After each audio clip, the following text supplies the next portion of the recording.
When humanity first stepped into the wider galaxy, people thought it was the start of something great. For generations, humans had dreamed of meeting other intelligent life, joining something bigger, and sharing what they'd learned. The moment they were finally invited to stand before the Galactic Council felt like history in motion. Billions watched the broadcast from Earth and from orbiting colonies, proud that their species had made it that far. It felt like the universe had finally opened its doors.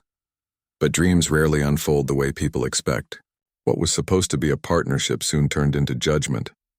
The council chambers were filled with beings from hundreds of worlds, each representing their own species, each shaped by centuries of cooperation and control.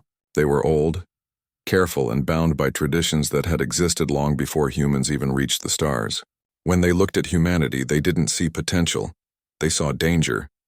They saw a species that moved too fast, asked too many questions, and refused to follow quiet rules. At first, humans tried to fit in. They shared technology, offered scientific discoveries, and even agreed to limit their expansion to certain sectors. But tension began to grow. The council didn't like that humans built things their own way. They didn't like that humans questioned regulations meant to slow innovation for safety. And they especially didn't like that humans had a history filled with wars, revolutions, and defiance. To the council, humanity was too unpredictable. To humanity, the council was too afraid of change. Meetings turned sour. Proposals were rejected. Every human idea was met with polite smiles and quiet dismissal. When human delegates tried to warn of rising pirate activity near unprotected colonies, they were ignored. When they tried to trade freely with independent worlds, the council called it reckless interference. The message became clear. Humanity wasn't meant to lead, only to obey. Then came the final decision. The Galactic Council gathered in secret sessions for months. Rumors spread through the communication networks. Accusations that humans had broken treaties, that they'd interfered with restricted research, that they'd built weapons beyond the Council's limits. None of it was officially proven, but the outcome was decided long before evidence mattered. One cold day, the Council announced its ruling. Humanity was banned from Council space. Earth and all its colonies were declared a restricted zone. Trade routes were closed. Transmissions were cut. Human ships found traveling beyond their borders would be turned away or worse, destroyed. On Earth, the news struck like a thunderclap. The proud species that had fought its way into the stars was now cast out. For the first time in centuries, humanity stood alone. Some were angry, others frightened. Many feared collapse. After all, most of the advanced technology they used came from shared research with council members. Without those networks, energy supplies would run low, medicine would become scarce, and interstellar communication would fade. For a while, panic spread across the globe and through every colony. But humanity had faced isolation before. It had survived world wars, global depressions, and environmental collapse. Every time it rebuilt stronger. This was just another challenge. Governments met in emergency sessions. Leaders of space colonies sent messages back to Earth vowing to stand together. Instead of begging to be readmitted, they decided to do what humans had always done: create their own path. It started small. Engineers began redesigning ship reactors to run without council parts. Scientists repurposed old research once banned by interstellar law. Farmers adapted crops to grow on harsh worlds without alien bioenhancers. Every problem became a puzzle to solve, and every success sparked more determination. There was no going back. Humanity had been exiled, yes, but that exile became freedom. In the early months, life was hard. Cargo ships once filled with alien goods arrived empty. Medical stations struggled with shortages. The communication networks that once connected hundreds of outposts went silent. Yet something remarkable happened. People didn't give up. On Earth, universities opened their doors to anyone willing to learn. On Mars, mechanics worked day and night to rebuild engines that could travel farther with less fuel. On the lunar colonies, miners repurposed old drilling rigs to extract rare materials once imported from off-world. Each community found its own way to survive. What the Council couldn't understand was that humans thrived on pressure. The harder the world became, the more inventive they grew. Within a few years, human scientists had created new propulsion methods that no alien had ever imagined. Simpler, faster, and powered by resources found in their own systems. Energy shortages turned into opportunities for discovery. Medical research advanced beyond Council limits, curing diseases once thought incurable. The more they were isolated, the more they learned to depend only on themselves. Still, there were quiet nights when fear crept in. Looking up at the stars, people wondered if the Council was watching, if they were waiting for humanity to fail. Some believed the ban was a test, that once humans proved obedient, they would be welcomed back. Others thought it was permanent. Either way, humanity had no choice but to continue forward. As years passed, the Council rarely mentioned Earth again. In their records, humanity became a restricted case study, a species to be observed but not contacted. But within that silence, humans were transforming. The world governments merged resources, creating a united effort called the Sovereignty Project, a plan to make humanity fully self-sufficient, from food to starship fuel. It wasn't just about survival anymore. It was about pride. It was about proving that they didn't need permission to exist. Children born after the ban grew up never seeing an alien face, never hearing the strange languages of the Council worlds. To them, the galaxy wasn't something to join. It was something to conquer with ideas. They built schools that taught independent research and history lessons that spoke not of shame, but of resilience. They closed the gates, one teacher said in a recorded broadcast, so we'll build our own sky. The transformation didn't happen overnight, but with every small victory, confidence grew. A mining station near Jupiter reported its first self-sustaining fusion core. A colony on Titan built an atmosphere processor that worked better than any alien model. Earth launched a new class of ships capable of traveling without Council warp networks. Each success was broadcast publicly, not for pride but to remind everyone, humanity was not broken. They were evolving. There were still those who doubted. Some whispered that challenging the Council would lead to war. Others argued that humanity should stay quiet, rebuild quietly, and wait. But the younger generation didn't want to wait. They'd spent their entire lives under the label of banned species. They wanted to show the galaxy that the label meant nothing. A decade after the exile, the first human fleet left the solar system. Not to attack or invade, but to explore, to chart systems no one had touched. These ships carried no alien technology, no Council navigation data. Everything inside them was human-made, down to the last bolt. They called the mission a declaration of existence. Where the Council had drawn a border, humanity drew a beginning. In time, people stopped seeing the ban as a curse. It became a story, a reminder of how far they could go when pushed. The isolation that once felt terrifying now felt liberating. No one could dictate what they could invent, what they could build, or how far they could reach. The stars that once belonged to the Council now seemed wide open again. Across the galaxy, whispers began to spread. Traders from fringe worlds told stories of humans who still built, who still thrived. Some said they'd seen human ships moving through deep space without Council permission, sleek and silent, carrying a symbol, a circle broken open at the top, representing freedom. At first, the Council dismissed the stories as myths, but deep down they started to wonder, what if the humans hadn't collapsed? What if they had found a way to rise higher than ever before? On Earth, no one cared what the Council thought anymore. The people had learned something powerful. They didn't need validation from anyone. They had built their own future, piece by piece, through courage, cooperation, and pure will. What began as exile had become evolution. The species once called too dangerous, too wild, too independent, had turned that same spirit into strength.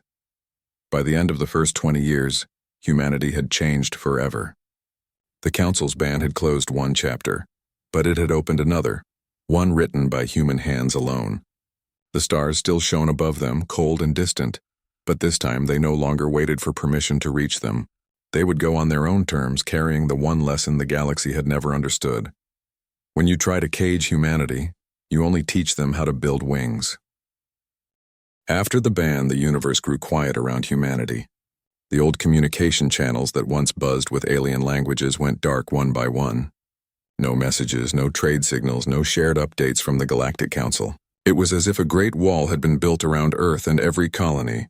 The silence felt heavy, almost alive. It was the kind of silence that made people realize how small they truly were, and how far they had to go alone. At first, that silence was frightening. Cargo ships that used to come from alien markets stopped arriving. Trade stations on Mars and the Moon went dark. Factories stood still, waiting for materials that would never come again. People began to panic.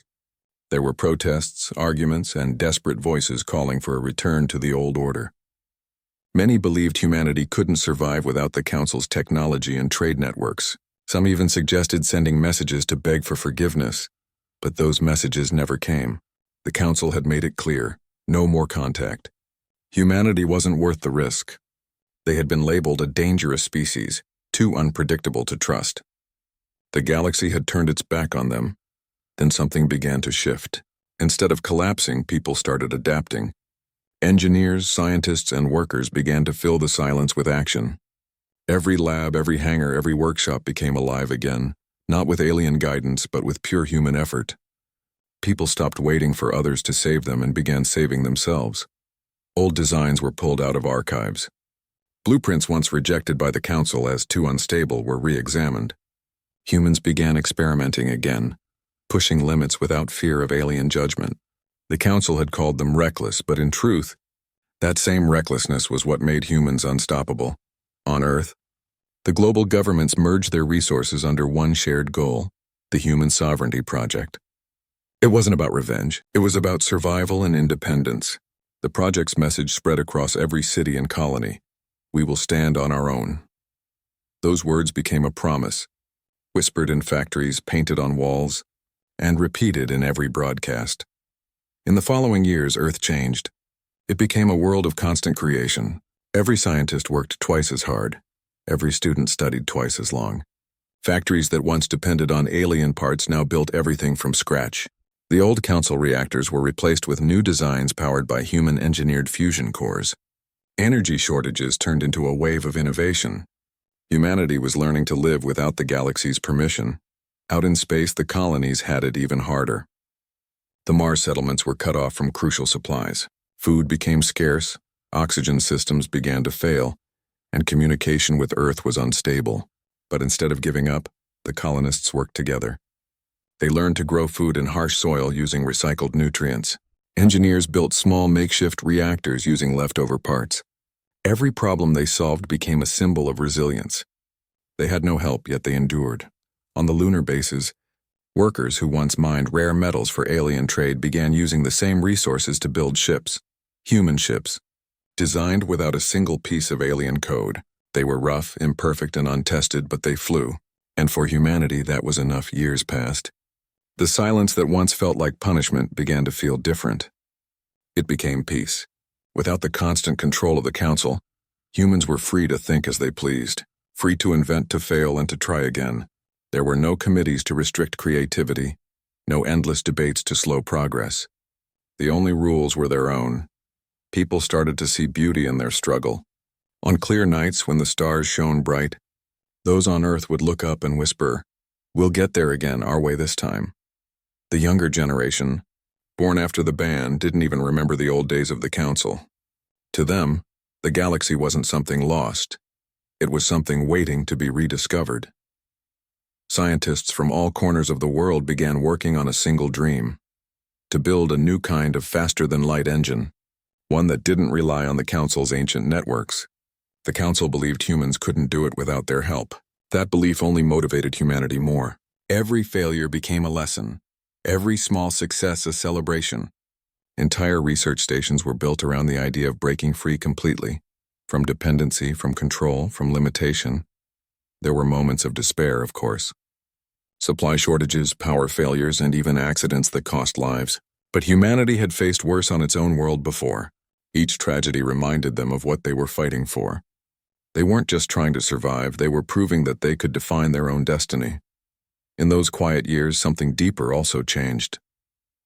People began to see themselves differently, no longer as victims of the Council's judgment, but as builders of their own civilization. Artists, writers, and thinkers began to capture this spirit. Paintings showed ships rising above the dark void. Poems spoke of silence turning into strength. It wasn't just science that was reborn, it was identity. On the farthest outposts, where communication lagged by hours, people began forming their own councils, not of politicians, but of workers, engineers, and teachers. They made decisions based on what was needed, not what was ordered. These small self-governed communities thrived, showing that humanity didn't need to be ruled by others to stay united. They just needed purpose. 10 years into the silence, the first breakthrough happened. A group of independent researchers successfully created a prototype for a self-sustaining energy core. It was small, unstable, and dangerous, but it worked. For the first time, humans had built something that didn't rely on alien designs. It was entirely their own creation. The news spread like fire. People celebrated across every world. It wasn't just about power, it was proof that humanity could build without permission.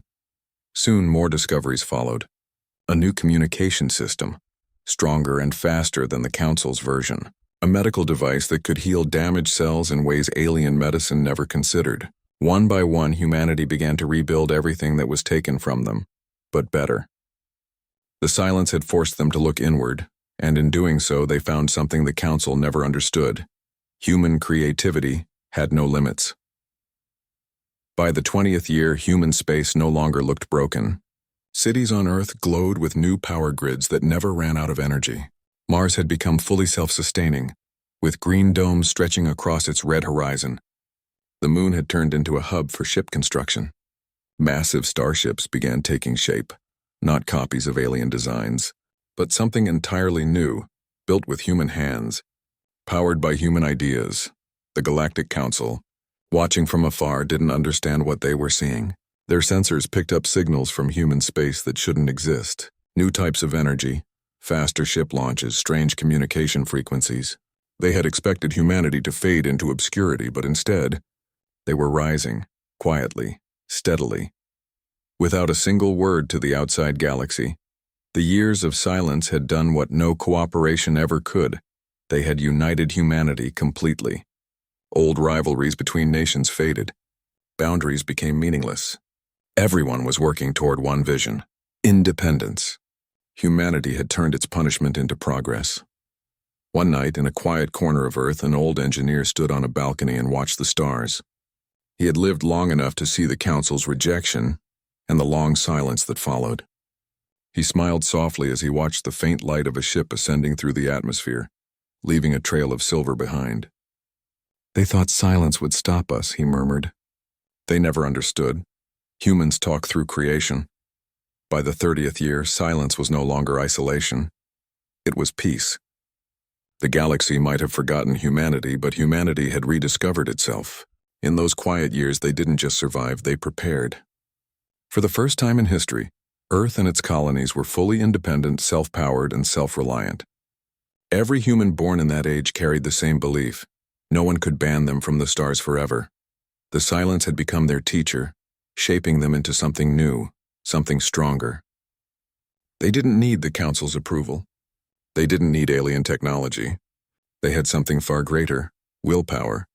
And that willpower was about to change the galaxy forever, because somewhere, deep beneath the surface of the Moon, in a quiet hangar that no alien had ever seen, humanity's first completely sovereign starship was being prepared for launch. It was built from human metal, powered by human energy, guided by human courage. And when it would finally rise into the void, breaking the decades of silence, it would send a message the galaxy would never forget. Humanity doesn't fade. Humanity endures, and when the universe turns its back, humanity builds its own light. The decades of silence had changed humanity. What once was fear had turned into purpose.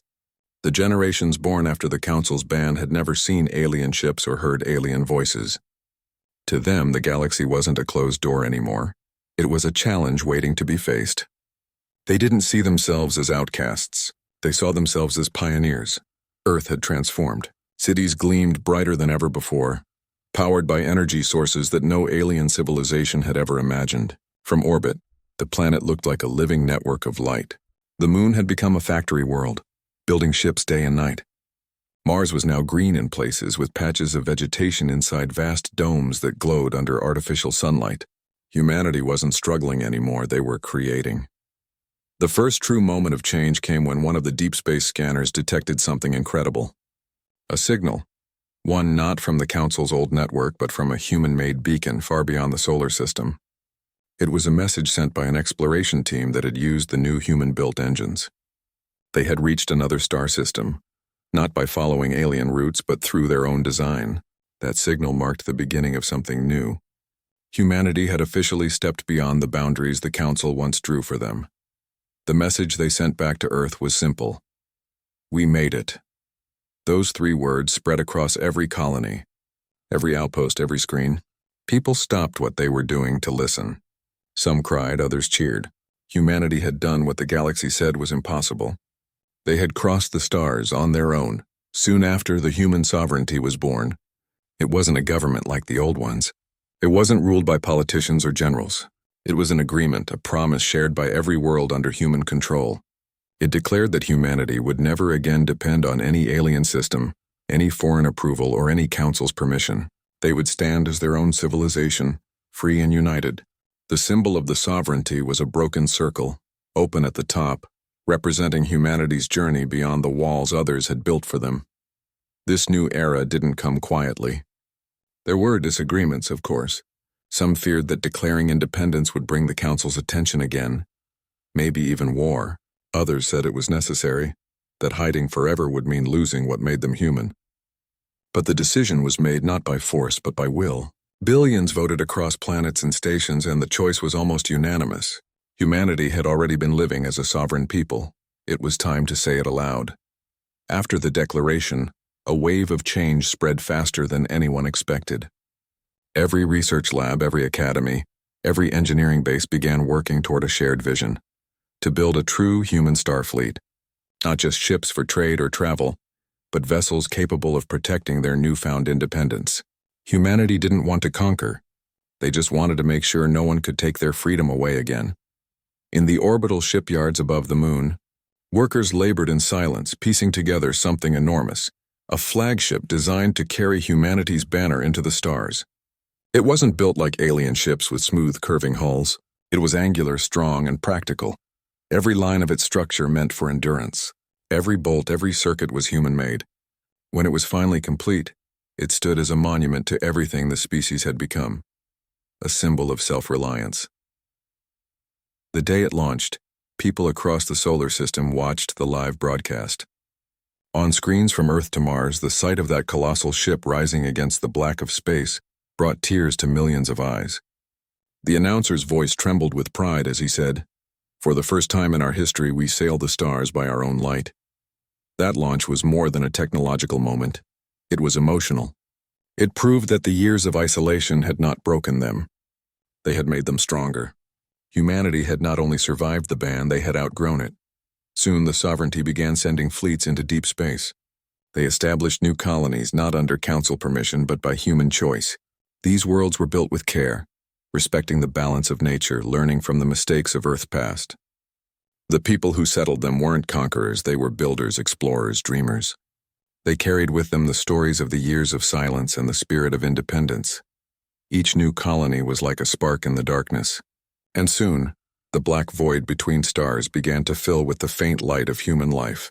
They named their star systems after simple words: hope, dawn, unity, haven.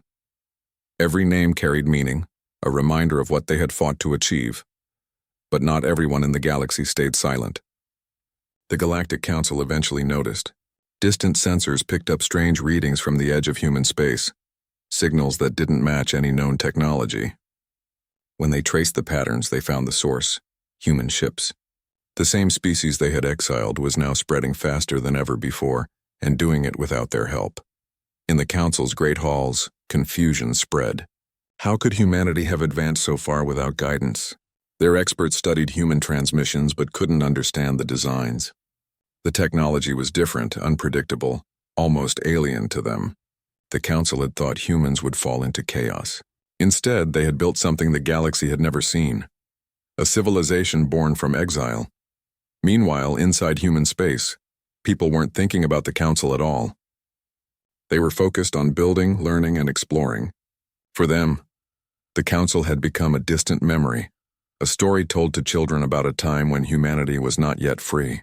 The older generation still remembered the bitterness, but the young saw only possibility. The fear of being watched, judged, or restricted was gone. For the first time, humanity was defining its own destiny. One of the sovereignty's earliest missions was to establish an interstellar network, a chain of communication relays connecting all human colonies across light years. It was a project that required years of effort, countless resources, and unbroken trust between worlds. But when it was completed, it became humanity's greatest achievement. Messages could now travel instantly between systems, connecting billions of people as if they were on the same planet. The Council had once told them such technology was impossible. Humanity proved them wrong, and then came the new ships, sleek, powerful, and faster than anything the Council had ever built. They weren't made for war, but their very existence was a warning. Humanity could defend itself. The Council might still see them as dangerous, but humans no longer cared about opinions. They cared only about progress, about ensuring no one could ever take away their sovereignty again. As the sovereignty grew, it began attracting attention from other species, not the powerful Council races, but smaller civilizations who had long been under the Council's control. They sent secret messages asking how humanity had done it. How had they survived exile? How had they built so much without help? Humanity answered simply, by trusting themselves. That idea began to spread like wildfire. Across distant worlds, whispers began about the human way. Small colonies started resisting Council control, inspired by the story of Earth. The Council tried to suppress these movements, but the idea was unstoppable. Humanity had become more than a species. They had become a symbol of freedom. Back on Earth, leaders of the sovereignty met to discuss what to do next. They knew the Council would eventually respond. Maybe with fear, maybe with hostility, but humanity wasn't looking for a fight. They had no desire to conquer or dominate. They just wanted to live, explore, and create on their own terms. The message they sent into the stars was clear and calm. We are not your enemies, but we will never again be your subjects. That message echoed across the galaxy, reaching even the hidden corners of the Council's vast empire. Some laughed, some trembled, but everyone listened. Years later, historians would look back and call this time the birth of the sovereignty. It was the turning point when humanity stopped being defined by others and started defining itself. They had taken exile and turned it into independence. They had taken silence and turned it into strength. The stars that once seemed distant now belonged to them, not through conquest, but through courage. And as the first fleet of the human sovereignty disappeared into the darkness beyond known space, every person watching knew one truth deep in their heart. The Council had tried to silence humanity. Instead, they had helped humanity find its true voice. Years had passed since humanity declared its sovereignty. The galaxy had changed, though not everyone wanted to admit it. The Galactic Council, once certain of its control, had begun to feel something it hadn't felt in centuries: uncertainty. Reports from the edges of known space spoke of human fleets exploring regions long untouched. New trade routes, new colonies, and new technologies, all built without permission. The Council had thought exile would erase humanity. Instead, it had made them stronger. Inside Council chambers, the oldest species debated in uneasy tones. They couldn't understand how humans had advanced so far so quickly. They whispered about engines that bent light, cities that floated in the skies of alien worlds, and ships that could disappear from sensors entirely. "It's not possible," one Council member had said, his voice trembling. But deep down, they knew it was true. Humanity had become something beyond their expectations. The Council decided to send envoys, not soldiers. They needed to know what humanity had become, and whether it was a threat. For the first time in over 50 years, a transmission was sent toward Earth. The message was cautious, diplomatic, and polite. It spoke of re-establishing communication, of understanding the new human position in the galaxy. But hidden beneath those words was fear. When the message arrived, humanity didn't rush to answer. They no longer needed the Council's attention.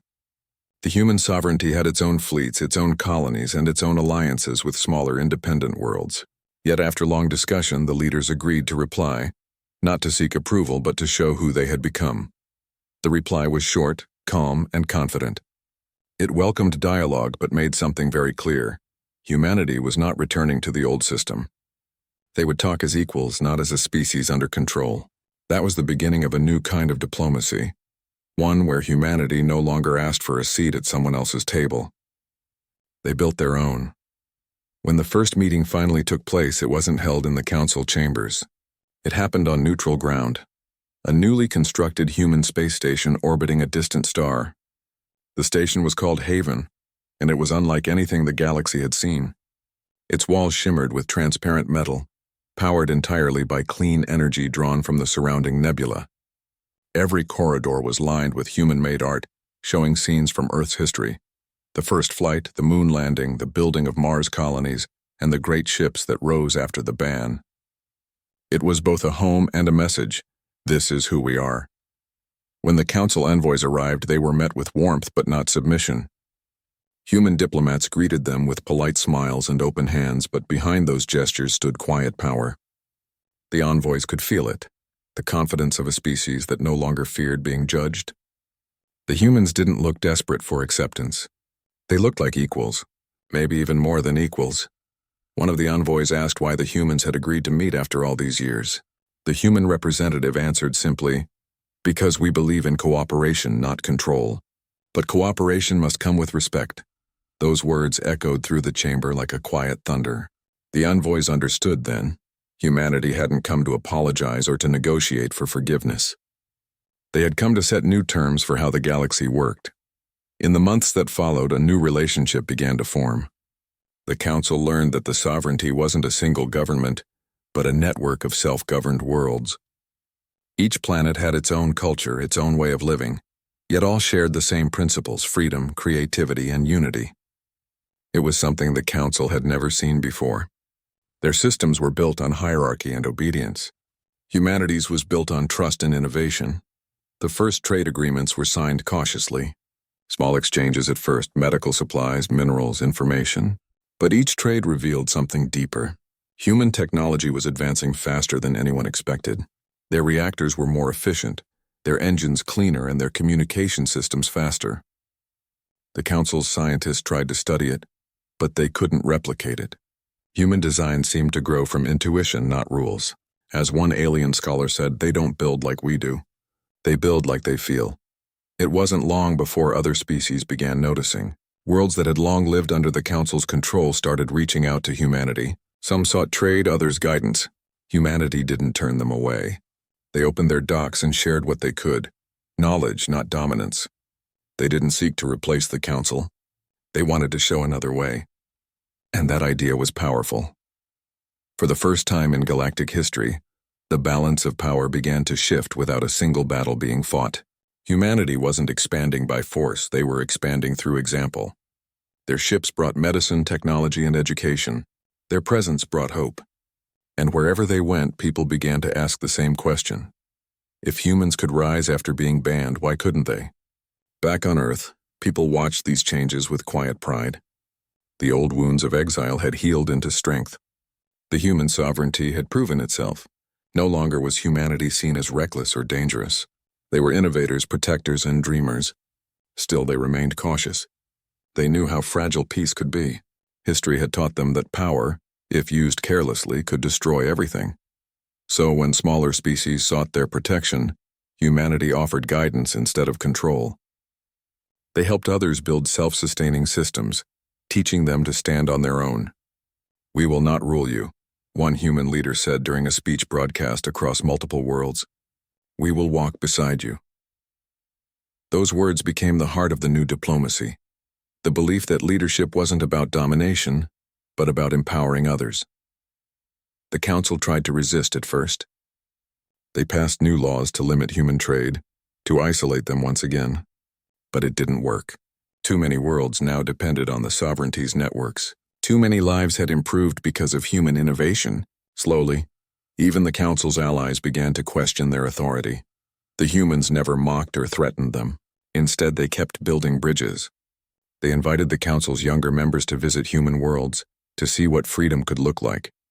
Those visitors returned home inspired and confused. They had seen cities that floated on oceans, ships powered by light, and societies where creativity was valued more than obedience.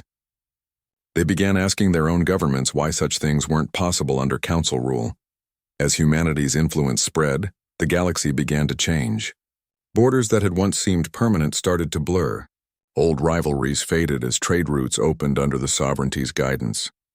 The galaxy was learning something it had forgotten long ago, that cooperation didn't need control. Still, not everyone trusted humanity's rise. Some council members feared that beneath their kindness lay ambition. They remembered human history, the wars, the revolutions, the endless hunger to push forward. They say they seek peace, one counselor warned. But what if they only wait for the right moment to take everything? The doubt lingered like a shadow, but humanity didn't answer those fears with words. They answered with actions. When a massive solar storm hit one of the council's outer colonies, it was human ships that arrived first.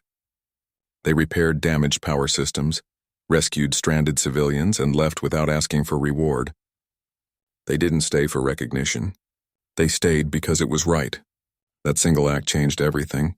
The galaxy began to see humanity not as a threat, but as a protector. From that point on, trust started to grow. Old tensions began to fade. The council opened new talks with the sovereignty, not from a place of superiority, but respect.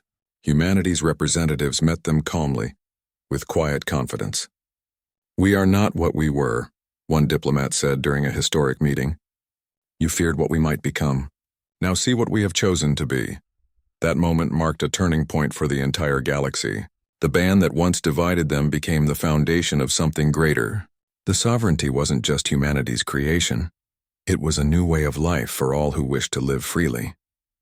It stood as proof that unity born from hardship was stronger than unity born from fear. And through it all, humanity stayed true to its nature. They didn't claim to be perfect. They didn't hide their flaws or their past. They simply moved forward. One invention, one connection, one act of kindness at a time. They showed that strength wasn't about domination, but about resilience. That even when cast out, humanity would always find its way back, not by force, but by the simple, unstoppable power of hope.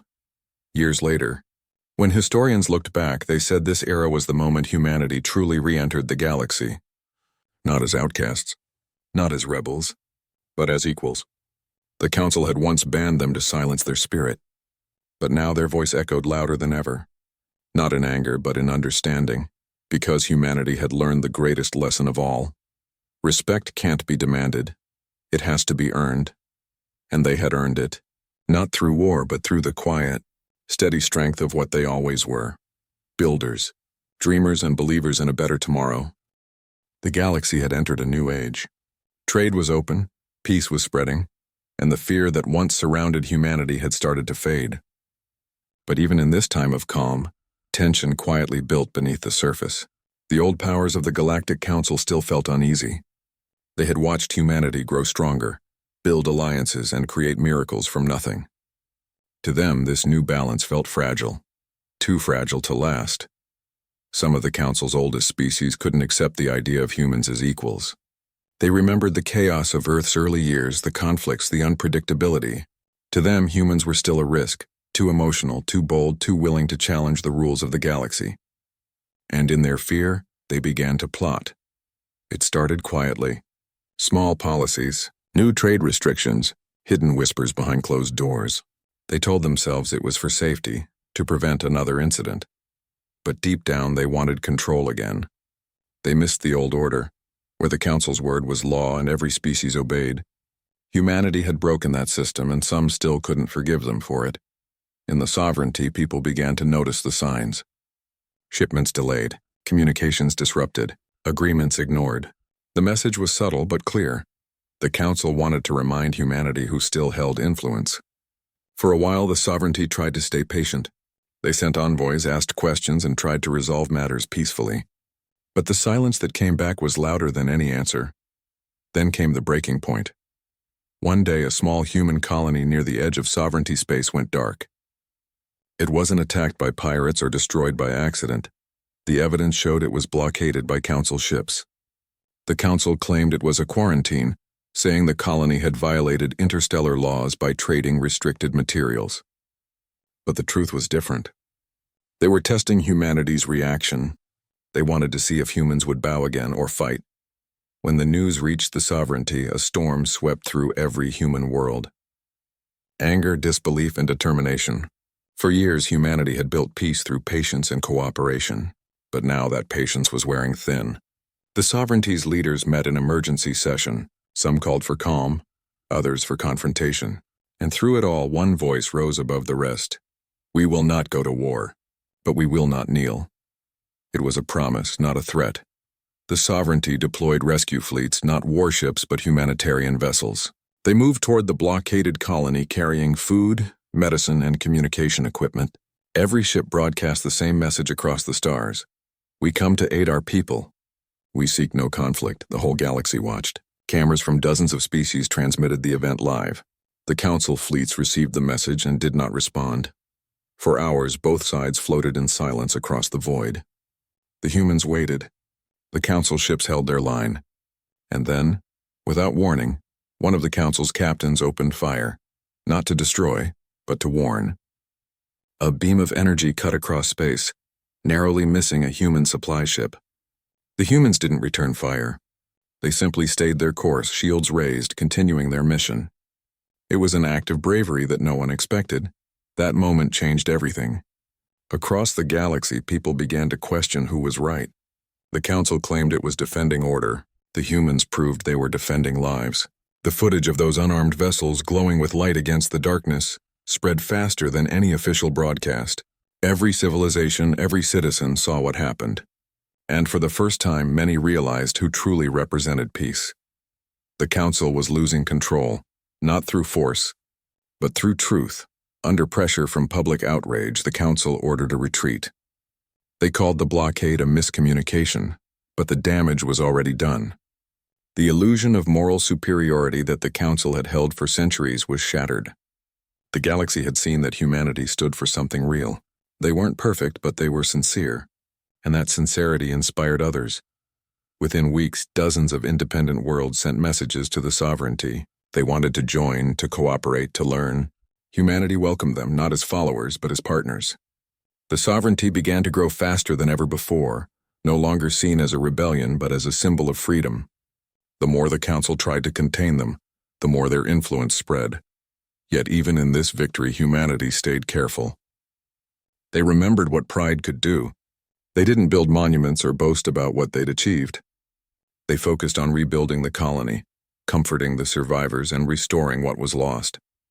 Every human knew the cost of war, and none wanted to repeat it. Still, the Council wasn't finished.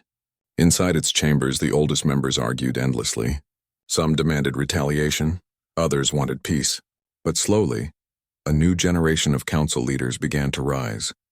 Ones who had grown up watching the sovereignties rise with admiration, not fear. They saw what the old ways had become, rigid, outdated, and full of pride.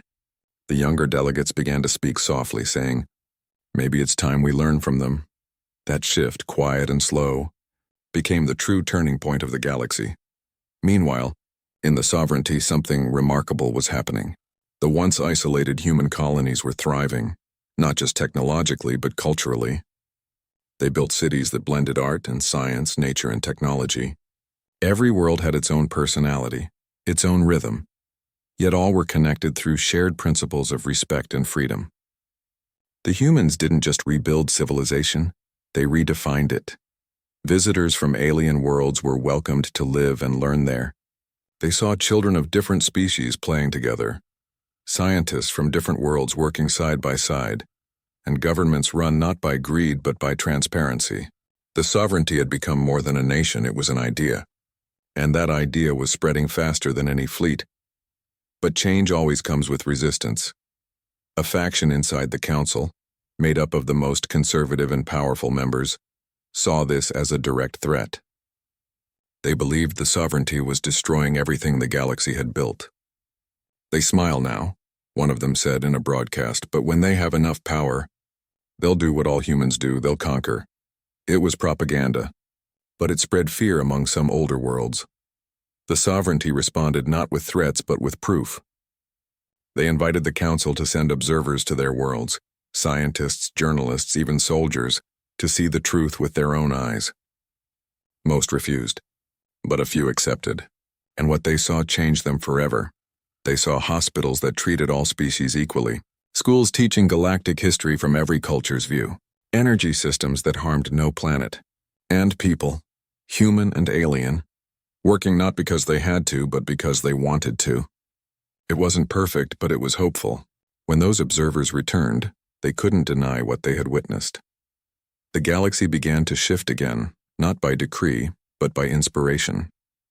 Slowly, quietly, the Council's power weakened, not because it was attacked, but because people stopped believing in it. The sovereignty's strength came not from weapons, but from trust, and that was something no law could take away. For humanity, it was a strange victory. They had dreamed of being accepted, but now they were being followed. The same species that once feared them now looked to them for guidance. It was a heavy burden. The leaders of the sovereignty held long discussions about what this meant.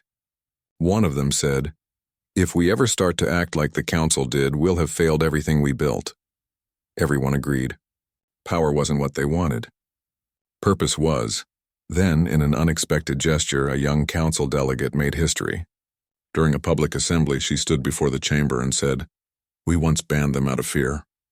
But now I say we invite them to stand beside us, not beneath us." The chamber fell silent. No one had ever spoken those words before. It was bold, even dangerous. But that one act of courage rippled across the galaxy. For the first time, the Galactic Council officially requested to meet with the human sovereignty, not as an authority, but as an equal. It was a symbolic act, but it meant everything.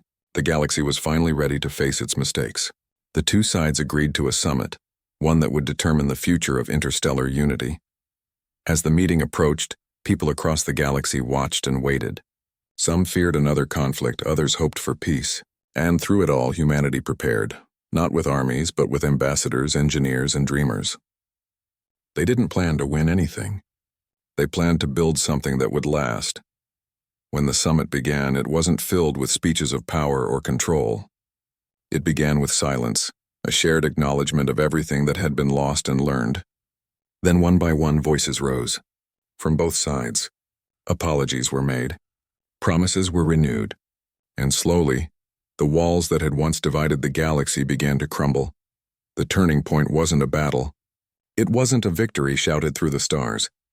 It was a quiet agreement between those who had finally learned that unity was stronger than pride. Humanity had not just returned to the galactic stage, they had changed it forever. And somewhere, far beyond the stars, a single truth echoed. When every empire seeks control, the greatest power of all is compassion. Years had passed since the summit that changed the galaxy. The decision made that day had reshaped everything. The Galactic Council and the human sovereignty were no longer enemies or rivals. They had become something new, partners in rebuilding a galaxy that had nearly torn itself apart through fear and pride. It wasn't easy. There were disagreements, setbacks, and long nights filled with tension, but this time both sides were willing to listen. Humanity had finally earned the respect it had fought for, not through war or dominance, but through resilience and compassion. The same species once banned, isolated, and underestimated now sat at the center of galactic unity. The irony wasn't lost on anyone. What had once been seen as humanity's weakness, its emotion, its stubbornness, its relentless hope, had become its greatest strength. On the rebuilt world where the summit took place, a new building stood, a circular structure made of metal and glass with open skies above it. It wasn't just a political hall. It was a symbol. Every wall was engraved with the words of unity spoken during that historic meeting. Inside, representatives of countless species sat side by side. There was no longer a raised platform for the council. Every voice was equal. Humanity had insisted on that. The sovereignty didn't dissolve when the new alliance formed. Instead, it became a bridge, a network that connected different worlds, helping them stand on their own. Humans traveled across the stars not as conquerors or merchants, but as teachers, engineers, and peacekeepers. They repaired old systems, revived dying planets, and shared knowledge freely. Wherever they went, they left behind not control, but possibility. Children on distant worlds grew up learning about humanity, not as a story of war, but as a story of endurance. They studied how a species from one small blue planet, once seen as primitive, had risen against impossible odds and built something the entire galaxy now depended on. It inspired millions. For many young beings, the word human became a symbol, not of danger, but of hope. Still, humanity never let pride guide them. They remembered what exile had taught them. Power fades, but principles last. The sovereignty's leaders made sure that humility remained their foundation. They refused to let greed or ambition undo what had been built. When new worlds asked to join, they weren't absorbed or ruled. They were supported, given freedom to grow in their own ways. Humanity had learned that unity didn't mean sameness. It meant respect for differences. One of the most beautiful moments in those years came when the first Unity Festival was held. It wasn't a political event or a show of strength. It was a celebration of life. Beings from hundreds of worlds gathered on neutral ground to share music, art, and stories. Humans stood beside species that once feared them, laughing, trading food, and exchanging songs.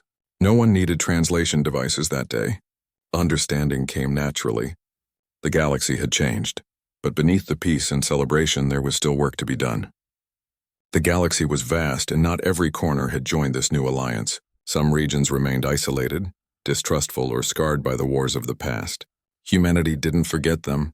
They sent fleets of aid ships, not soldiers, filled with medicine, engineers, and volunteers. These missions were dangerous, often entering unstable zones where no one had gone for decades. But the humans went anyway. They always did.